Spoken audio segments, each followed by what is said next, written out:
Hello, everybody, and welcome to another edition of BrandVision Marketing's Brand Boost. Today, the focus is on startups, not just startups, but this is a can't miss step when you're looking to build a profitable brand as a startup. I think it applies in many other situations as well, but certainly for startups. I'm very entrepreneurial minded, and I get that honestly. I think from my dad, it was similar. But I'm always engaging in business talk with clients and friends, and I'm constantly asked, what do you think about XYZ? And my response is usually, well, it doesn't matter what I think. And I say that because it doesn't matter what I think. The only opinions that matter are your customers, and you need to talk to them. Not engaging them is, quite frankly, a mistake. And keep in mind, I'm not talking about you going to Uncle Bob and talking about your big idea. I'm not talking about you going to the sweet lady who sits next to you in the church pew every Sunday and talk to her about your big idea. Now, she and Uncle Bob and whomever may give you valuable insight, and I do not discount that at all. But more often than not, they're really just going to tell you what they think you want to hear. And bottom line is, that's not going to help. It's not going to help you build a brand that will be scalable, that will build a brand that will be profitable. It's those customers that are going to help you do that. So I've seen this error made a lot. You've got a great idea and you barrel into it at full speed without ever stopping to truly engage the target audience. So this has to be part of the process when you're building a successful brand. You simply have to engage with prospective customers to find out what makes them tick, check into their psyche, check into those noggins, and see what they think, what they value in terms of your category, and what they think of your big idea. Fail to do that, fail to check in with those consumers about what makes them tick, you're essentially flying blind, right?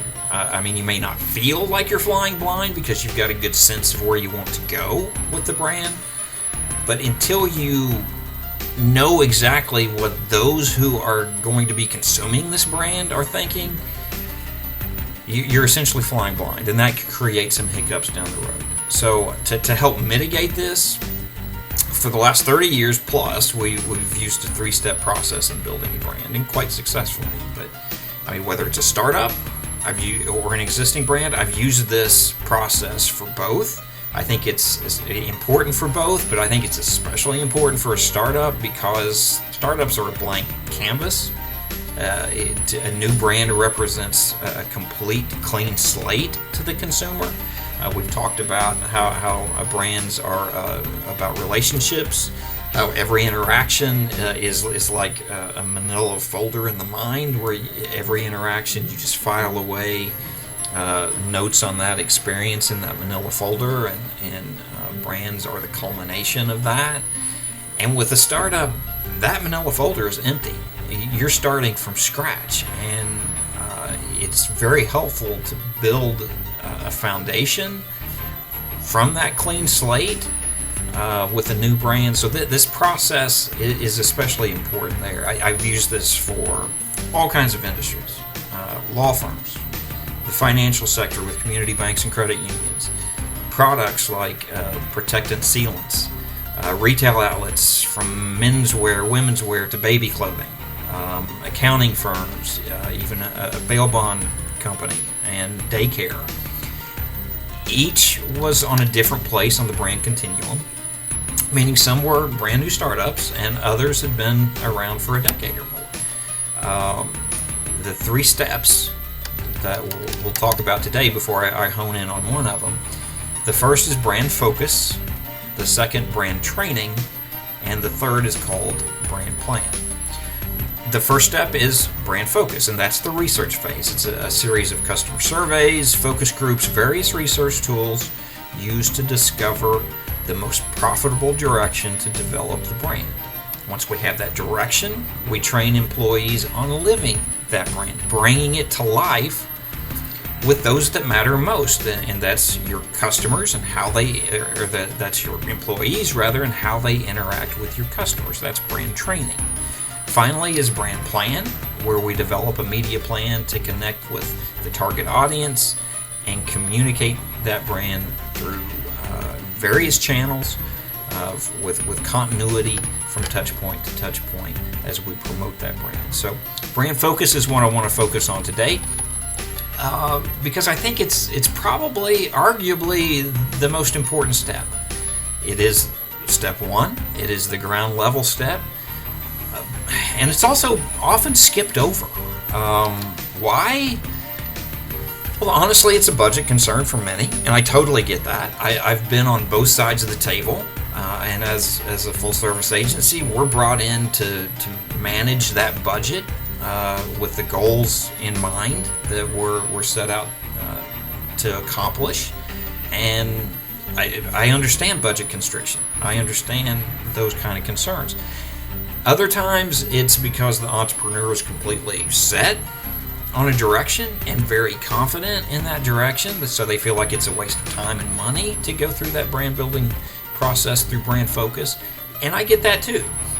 But with that in mind, I've seen a lot of information come from these focus groups that delivered surprises to everybody.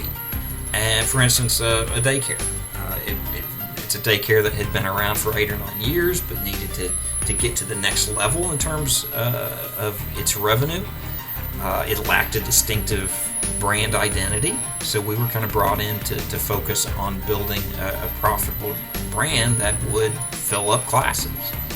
We did brand focus and a series of 5 focus groups, and in the process, the owner at the beginning felt like the brand needed to be built around safety, and I certainly wasn't going to argue that. I mean, every parent wants to be assured that they're leaving their kid in a safe environment, so nothing could be truer than that, right? But the focus groups revealed something very different. In the focus groups, we learned that more often than not, safety was assumed.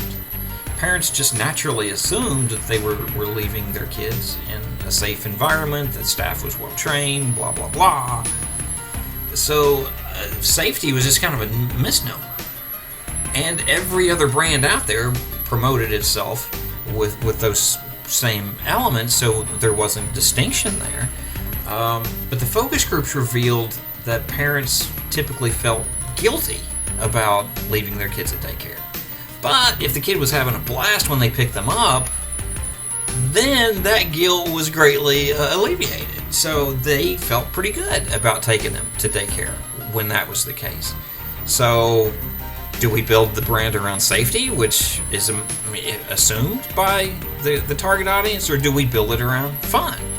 Well, you know where it went. And where it went was in 3 months, we didn't just have full classes, we had a waiting list for 4 of the 5 locations. So it was a project that took us in a different direction than what we initially thought we would be going, but brand focus helped point that out. Another situation, a startup menswear,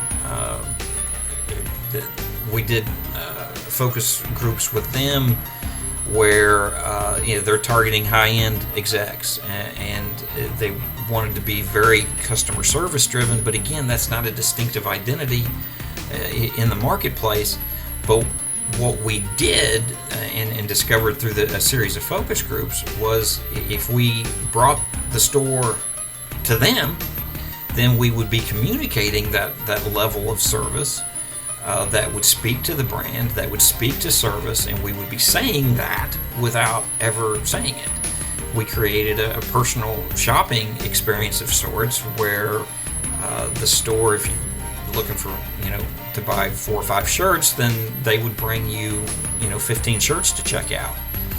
Plus, each stop in an office created numerous other prospects. So it was a win-win in a lot of ways.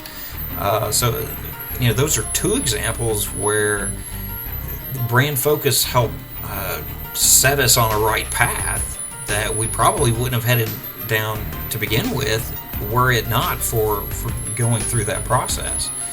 They've been helpful in other ways too. I mean, we had to start up a sealant company, and those focus groups did a great job in terms of providing us with a good direction, help with the name, the logo, other branding elements, and also led to a lot of interested customers who were blown away by the product demonstration. So bottom line is, tapping into the thought process of that ideal target audience, or even good customers if you're an established brand, is a great place to start in the brand building effort. So do not skip this, especially as a startup. Even as an established company, there's great value there.